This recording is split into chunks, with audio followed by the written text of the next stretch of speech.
Dak li jiġri fil-klassi huwa influwenzat minn dak li jiġri fil-familja, is-soċjetà u l-komunità li t-tfal isibu ruħhom fiha. Għaldaqstant il-ġenituri u l-kustodji ta' tfal fi skejjel tal-istat huma mħeġġa biex ikunu iktar attivi fl-edukazzjoni ta' wliedhom u jinnominaw lilhom infushom biex ikunu parti mill-kunsilli skolastiċi. Kunsilli li l-elezzjoni tagħhom se ssir fit-23 ta' Jannar. Dan il-messaġġ tal-Ministru għall-Edukazzjoni u x-Xogħol Evarist Bartolo f'konferenza tal-aħbarijiet it-tlieta filgħodu. In-nominazzjonijiet għal dawn l-elezzjonijiet jiftħu fis-7 ta' Jannar, il-voti jintbagħtu fid-djar fit-19 ta' Jannar u l-elezzjoni ssir fit-23 ta' dan ix-xahar stess.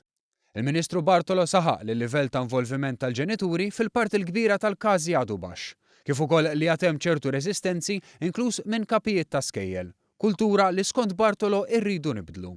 Dan għaliex minkejja li l-problemi u l-isfidi jibqgħu meta l-ġenituri, għalliema u tmexxija tal-iskola jaħdmu flimkien l-affarijiet jimxu aħjar.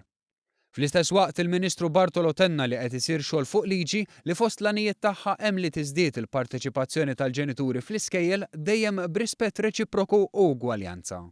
F'din il-konferenza ntqal li l-rwol tal-ġenituri fl-iskejjel għandu jkun wiesa' mhux biss b'xogħol u idea tal-tisbieħ imma anke b'diskussjonijiet dwar il-kurrikulu u l-aqwa użu tal-fondi disponibbli.